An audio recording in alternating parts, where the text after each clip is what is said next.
Fundamentally, the future that we describe is the sort of ultimate partnership. I've said it before that the sort of problem with global warming is it's the ultimate tragedy of the commons. A CO2 molecule doesn't care where it comes from or where it has an impact.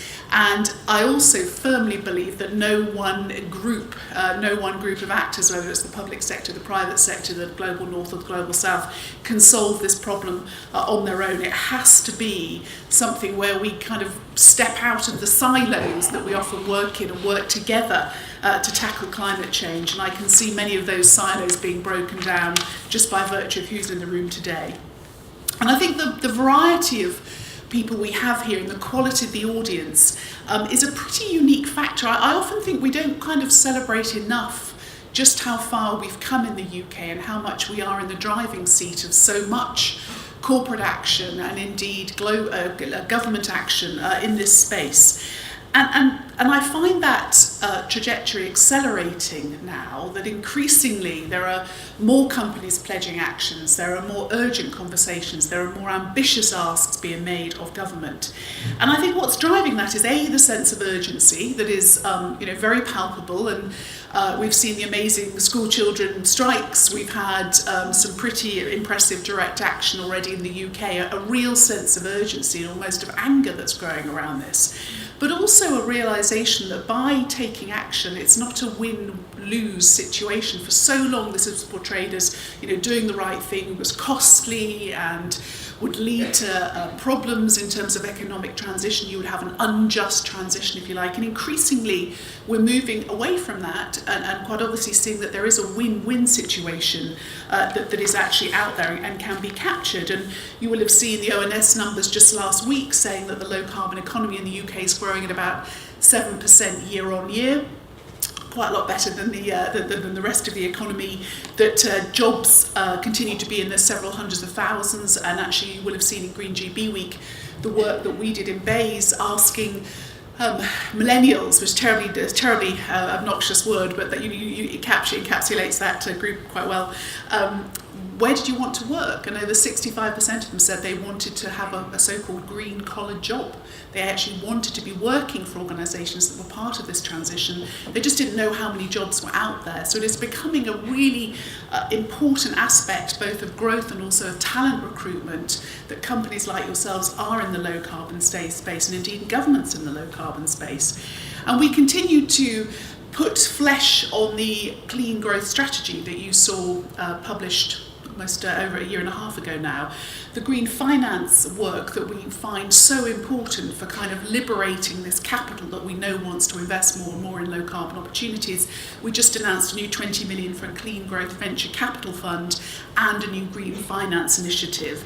Offshore wind continues to be a great success story for all of us. I'm in the process of finalising the offshore wind sector deal, and the big focus there is what is the commitment of the industry to UK content, UK jobs, UK productivity.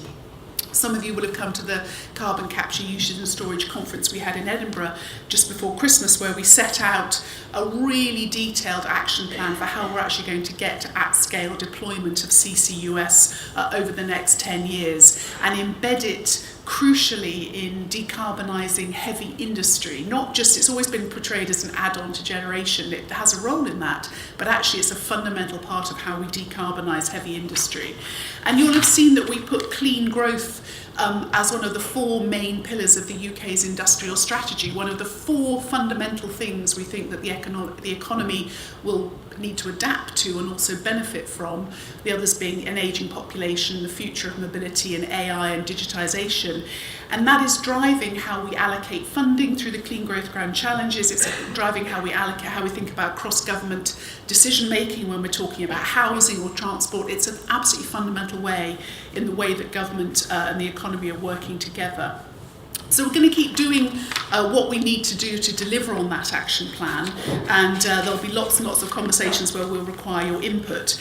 But it's quite obvious to me that although I sit in theory, with this ministerial hat on across government, there has to be a huge amount of partnership working. So, of course, with DEFRA and all the work that's been done on plastics and sustainability, that has been an absolutely cross-government interaction. And, of course, it bled over into the Foreign Office work. We were able to announce at the Commonwealth Heads of Government Summit really tangible uplifts in innovation funding, so we can work with other countries around the Commonwealth to try and solve the scourge of plastic pollution that in many cases affects them much more than it affects us. On green finance, we've been working incredibly closely with DFID. Another reason I think to feel very proud of what the UK's done is we're amongst the largest donors of climate finance in the world. Yes, our overseas development assistance is absolutely focused on the Sustainable Development Goals, but I believe when I added them up, 15 of the 17 of those goals are entirely influenced by climate change. Everything from food to access to water to population mobility, climate change is the fundamental theme running through them. So the more we can invest to adapt or indeed to mitigate the effects of climate change, so much the better. But I think the crucial partnership is across this public-private divide, or not a divide, interface, I suppose. And I often think, if I look back over the leadership we've seen in the UK space, that it has been many of the corporate players that have led the way. Marks and Spencer's, are you here? I often shout out M&S's, but I remember very clearly M&S's Plan A, or Plan B, because what was it? There is no Plan B, being a very powerful slogan and also a very powerful call to corporate action back in 2007, and of course the company now has cut their CO2 footprint by 70%, which is absolutely admirable. And so doing the right thing is obviously an important aspect of the business world, but it also provides leadership, I think, to politicians and also obviously to other companies around the sector. And it has allowed us to continue to drive overall decarbonisation across the economy. There's always this sort of, people say to me, what is the role of government? You should legislate for everything. Well, that's not always the best way to do things.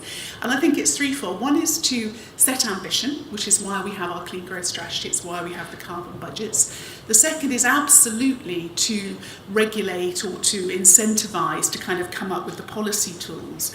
But it's also to convene and to collaborate. And I've been so struck, whether it's things like the Faraday Challenge, where basically BEIS has worked with the autos industry and the renewables sector, renewable energy sector, to come up with focusing on the next generation of battery technology, not just importing it from other countries, but actually manufacturing and capturing the IP here. Or in the international space, the Powering Past Coal Alliance, where the UK's astonishing success in driving coal off our generation grid. It was about 40% of energy generation when I was elected in 2010. I haven't seen the numbers today, but it's hovering around 5%, and we'll have coal-free power generation by 2025. A lot of that's been market signalling through various policies we've brought forward. Some of it will, if we have to, require legislation. But ultimately, we've been able to take that success, look at other countries who are in a similar aspirational place, like Canada, and set up the global Powering Past Coal Alliance, which now has 80 members. Yes, governments, yes, states, but also companies involved in that, all pledging together to move away from burning coal as a source of energy, the world's dirtiest fossil fuels. And so I think that opportunity for government to collaborate and convene action is hugely, hugely important.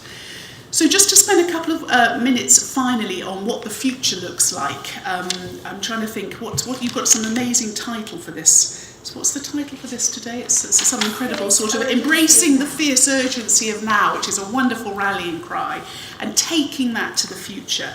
So I mentioned the opportunity for talent. I mentioned the opportunity for corporate improvement, if you like, in corporate activity. It obviously helps us in the UK if we can build industrial bases or industrial activity on this new part of the sector. If we can basically say part of the post-Brexit offer to the world is the UK's strength in the low-carbon economy. And I did just want to reassure everyone who might be concerned about whether Brexit will have an impact on UK ambition. Absolutely not. In fact, quite the opposite. It was very striking whenever I go and sit on the European ministerial negotiation sessions, because we have been so much more ambitious in many parts of our low carbon aspirations, both on an overall level, where our headline number in the UK is higher than that is part of the EU's effort share. But let's take transport, where we had a recent negotiation to reduce carbon emissions from vehicles across Europe, and because the UK's road to zero is amongst the 2 or 3 most hard-hitting and aspirational action plans in Europe, we were right at the top end of ambition, and we managed to pull some of the laggards along with us, if you like. And that strength of relationship, that ability to still have an important influence, will absolutely still be there, because we're seen as a major influencer and player in the European space, and of course in other multilateral organisations, whether it's G7, G20, or the Commonwealth. And I want to continue to be really ambitious in this space. You may have seen that we are formally indicating our interest in hosting the UN Conference of the Parties, the climate change talks in 2020, it'll be the 26th one. And that's partly because we think we have a great story to tell, and it's a wonderful opportunity to showcase to the rest of the world just how good the Green GB story is. But also that is an absolutely crucial set of negotiations where, if you like, the nationally determined contributions that were talked about in Paris have to come forward, have to be shown. It's like showing your homework, and we will have to determine at that moment whether the world is on track or not. And I feel very strongly that that needs to be a really strong event. We need to have lots of countries expressing their desire to move forward, and I can't think of a better place to do it than the UK. So, you know, I don't need to remind this audience about the urgency of now. We saw the IPCC report, it was extremely sobering.